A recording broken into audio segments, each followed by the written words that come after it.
네, 온영 TV 스트레이트 먼저 캐나다 소식 전하면서 출발합니다. 연방중앙은행이 기준금리를 현행 0.25%로 동결했습니다. 중앙은행은 20일 기준 정례 금리 정책회의에서요, 코로나19 사태에 따른 불확실성으로 기준금리를 이전과 같이 동결하고 경기 침체와 실물 경제가 개선될 때까지 당분간 0.25% 현행 금리를 계속 유지하겠다고 발표했습니다. 그래서 캐나다는 사상 최저 수준이 현금리를 10개월 이상 같은 수준으로 유지하게 되는데요. 앞서 중앙은행은 지난해 2월 말부터 코로나19 사태에 맞서 금리 인하를 단행하고 3월부터 동결 기조를 계속 이어왔습니다. 일각에서는 최근 코로나19 사태가 심화되면서 현행 기준금리가 한 단계 더 내려갈 수도 있을 것이라고 일부 추측을 했었는데, 중앙은행은 오늘 3월까지 경제가 위축될 것으로 예상하면서도 당분간은 이 기조를 유지하기로, 그러니까 0.25% 현행 금리를 계속 유지하기로 결정을 했습니다.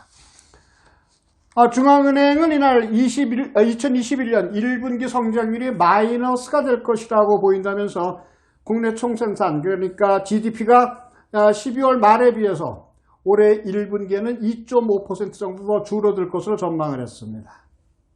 단기적으로는 현 사태가 몇 달 정도 더 침울해 보이기는 하는데요. 중앙은행은 올해 백신이 무엇보다도 경제를 강하게 회복시키는 데 도움이 될 것이라고 낙관하고 있습니다. 이번 발표에 따르면 2021년 한 해 동안에 캐나다 경제는 4% 정도 성장할 것으로 보이고, 내년에는 4.8%, 2022년에는 4.8% 정도 성장할 것으로 보인다. 코로나19 시대이지만 올해와 내년 계속해서 4%대의 높은 성장률을 견지할 수 있을 것이라고 내다보고 있습니다. 그 배경에는 역시 백신이 자리하고 있습니다. 티프 맥클램 연방중앙은행 총재는 이와 관련해서 예상보다 빠른 백신의 가용성, 그리고 과감한 경기 부양 정책 덕분에 캐나다가 경제는 지난 10월의 전망보다 훨씬 더 강력하고 안전할 것으로 전망된다고 낙관론을 피력했습니다. 백신 접종이 예상보다 조금 속도가 늦다고는 하지만 아무튼 총인구수의 7배까지 백신을 확보하고 지금 전체 접종에 들어가고 있으니까요. 백신 접종이 경제 가속화를 뒷받침해주는 강력한 배경이 된다는 것. 연방중앙은행에서도 이것을 인지하고 현행 금리까지 동결하는 자신감을 나름 내비치고 있는 것 같습니다. 조금만 더 기다리면 이보다 더 좋은 희소식도 기대해도 될 것 같습니다. 다음 소식입니다. 온타리오 주정부가 업체들이 코로나 규정을 잘 따르고 있는지 확인하기 위한 단속을 계속 확대해 나가기로 했습니다. 온주정부는 이미 지난 주말이었죠. 대형 매장에 대한 단속을 시행했고, 많은 업체들이 규정 위반으로 벌금을 물은 것으로 보고가 되고 있습니다. 아무튼 300명 이상의 OPP, 온주 경찰관들이 21일 기준으로 해서 소매점, 식당, 그리고 농장을 포함한 봉쇄기간 동안에 문을 여는 다양한 업체들을 가릴 것 없이 단속하고 있습니다. 노동부는 이와 관련해서 고용주가 직원과 고객의 안전을 위험에 빠뜨리는 것을 발견하는 즉시 조치를 취하겠다고 강력히 엄포를 놓고 있습니다. 규정을 위반하게 되면 이거 어마어마하네요. 기업은 최대 50만 달러.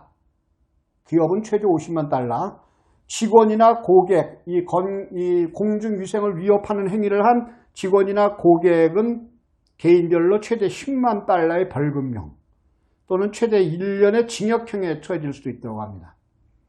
징역이 무섭고 벌금이 무서워서가 아니더라도 우리가 이 답답한 현실을, 봉쇄된 현실을 빨리 타파하기 위해서라도 어디서나 방역수칙 열심히 지켜야 된다는 것, 이제는 상식이 돼가고 있습니다. 다시 강조할 필요도 없는 그런 말들이 돼가고 있습니다. 한국에서, 세계 각국에서 이런 일이 없는 나라가 있겠습니까만, 특히 한국에서는 연일 부모가 자식 죽였다는 얘기가 터져나오고 있어 참 가슴이 저립니다. 외국의 경우도 그런 사람들 많다고 말씀드렸는데, 한 예를 들어드리면은 이와는 전혀 한국에서 일어나는 사태와는 전혀 다른 모성애들이 뜨겁게 발현되는 사건들이 계속 들어오고 있습니다. 예를 들면 지난해 여름, 오랜 얘기는 아닙니다. 지난해 여름에 미국 애리조나 한 아파트 3층에서 화재가 발생했습니다. 집에는 젊은 엄마와 어린 남매가 있었다 그러네요. 밑에서 발을 동동 구르던 사람들을 향해서 이 엄마가 외쳤다고 합니다. 아기를 받아주세요. 아기를 던지겠다는 얘기죠. 베란다 밖으로 던진 아이를 한 남자가, 건장한 남자가 받아든 것을 확인한 엄마는 다시 불길 속으로 뛰어들어갔습니다. 왜냐? 아직 불타는 집안에 딸이 남아있기 때문입니다. 그게 그 엄마의 마지막이었다고 합니다. 딸은 이웃에게 구출이 돼서 다행이었고요. 자, 이런 사례가 한둘이 아닙니다. 겨울에 길을 잃고 헤매다가 아이를 낳게 되자 자신의 옷을 벗어서 핏덩어리에게 덮어주고 자신은 얼어 죽었던 그런 엄마들도 있죠.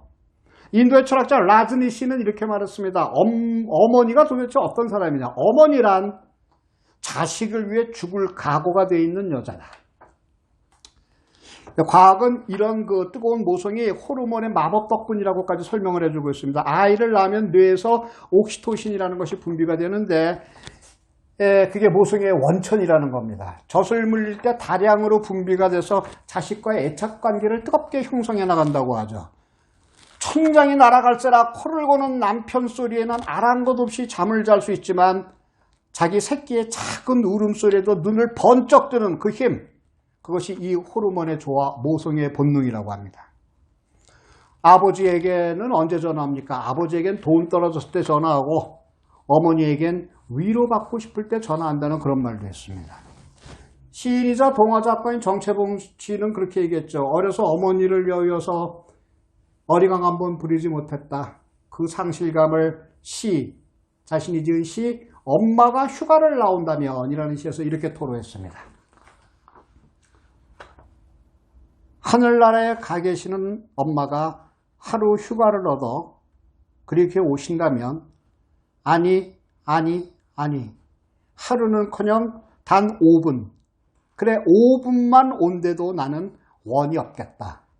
얼른 엄마 품속에 들어가 숨겨놓은 세상사 중 딱 한 가지 정말 억울했던 일, 그 일을 일러 바치며 엉엉 울고 싶다. 자식이 부모보다 먼저 죽는 것을 참척이라고 합니다.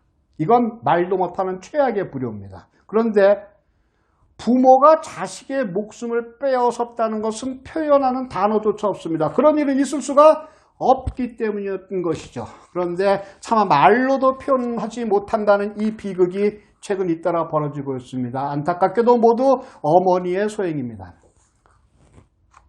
한 여성은 자신이 낳은 아기를 이 혹한에 탯줄도 끊어내지 않고 집 밖으로 내던져 버렸죠. 또 다른 어머니는, 어머니라고 할 것도 없겠네요. 또 다른 여성은 8살 딸의 호흡을 막아버렸습니다. 제 손에 숨이 막혀 죽어가며 허옇게 눈이 넘어가던 자기 새끼를 어떻게 보고 있었는지 상상이 가지 않습니다. 천륜을 저버린 엄마들에게도 저마다 사연은 있겠죠. 두 사례 모두 가족이 해체됐다거나 경제적 고통에 시달렸던 것으로 전해지고 있습니다. 그러나 절망적인 상황 때문에 모성애를 저버릴 수밖에 없었다. 이게 변명입니까? 이 변명은 보통의 어머니들로서는 절대로 받아들일 수 없는 것입니다. 세상은 그런데 이런 음흉한 음지를 둘러싸고 있는 따뜻한 양지가 또 보이기에 여전히 살만합니다. 최근 들은 얘기고 본 얘기인데 한국 강동구 엄마들 모임이라는 이름의 SNS에 올라온 어느 젊은 부부의 이야기가 오늘 하루를 또 그렇게 청명하게 밝혀줍니다. 결혼 7주년이라며 올린 아름다운 일을 한 사람들이니까 이름을 밝혀도 크게 오해가 될 것 같지는 않습니다. 결혼 7주년이라는 최성기, 오혜연 부부가 올린 따뜻한 사연의 내용은 이렇습니다. 전해드리겠습니다. 올해가 7주년이네요. 시간이 이렇게 빠르다니. 우리 명진 들꽃 친구들을 처음 만난 지도 7년이 되었네요. 2014년 베이비박스로 들어온 8명의 아이들과의 특별한 인연으로 매년 저희 결혼기념일에는 친구들이 필요로 하는 선물을 해주고 있답니다. 작년에는 1학년이 된 친구들에게 책가방을 선물했었는데 올해는 원하는 게 다 다르더라고요. 직구까지 해서 원하는 걸 전달했지요. 올해 1학년 되는 저희 큰딸아이가 직접 편지도 한 장씩 쓰고 6살 둘째가 포장도 도와서 수월하게 준비했어요. 직접 친구들을 만나진 못했지만 선물을 전달해주고 돌아오는 길, 엄마 아빠가 나중에 늙어서 없더라도 너희들은 계속 돌봄이 필요한 곳에 도움을 줬으면 좋겠다고 운을 뜨니 예, 당연히 그렇게 해야지 하네요. 자식들에게 큰 재산은 물려주지 못하더라도 나누고 베풀고 돕는 것을 가르치려 합니다. 오래오래 이 마음이 변하지 않는 부모가 될 수 있게 응원해 주세요. 아직은 우리 모두의 주변에 이렇듯 파랗게 세상을 만들어 나가고 살아가려는 부모들이 있기에, 그렇게 사랑을 나누며 살고자 하는 젊은 부부들이 있기에, 젊은 엄마들, 아빠들이 있기에 지금 세상이 제 아무리 혼탁하고 어지럽고 무서워도 조금은 더 살아봐야겠다는 생각이 들기도 합니다. 이 아름다운 부부를 멀리서나마 응원하면서 여러분과 함께 해바라기가 불렀던 노래죠. 사랑을 같이 한번 불러보시면서 따뜻한 사랑의 마음, 그리고 정말 어처구니 없이 정신 나간 부모들의 손에 목숨을 잃은 어린 영혼들을 또 위로해 보기도 합니다. 사랑으로.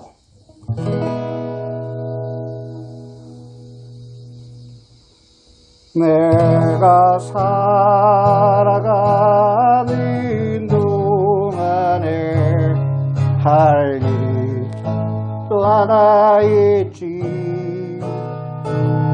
바람 부는 언덕에 서 있어도 나는 외롭지 않아. 그러나 풀잎 하나 떨어지면 눈물 따라 흐르고 우리 사는 가슴마다 햇살은 다시 떠오르네.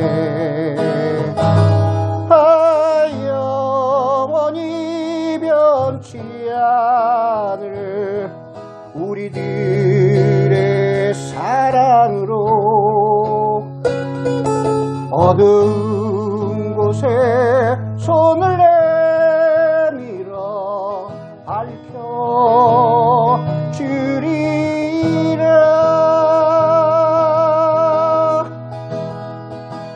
내가 살아가는 동안에 할 일이 또 하나 있지. 바람 부는 언덕에 서 있어도 나는 외롭지 않아. 그러나 풀잎 하나 떨어지면 눈물 따라 흐르고 우리 사는 가슴마다 햇살은 다시 떠오르네. 영원히 변치 않을 우리들의 사랑으로 어두운 곳에 손을 내밀어 밝혀주리라.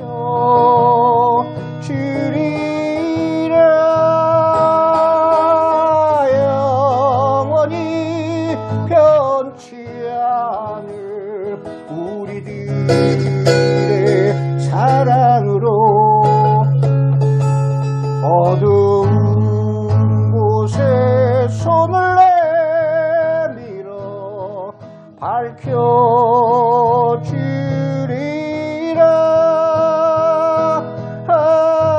영원히 변치 않을 우리들의 사랑으로 어두운 곳에 손을 밝혀 주리라.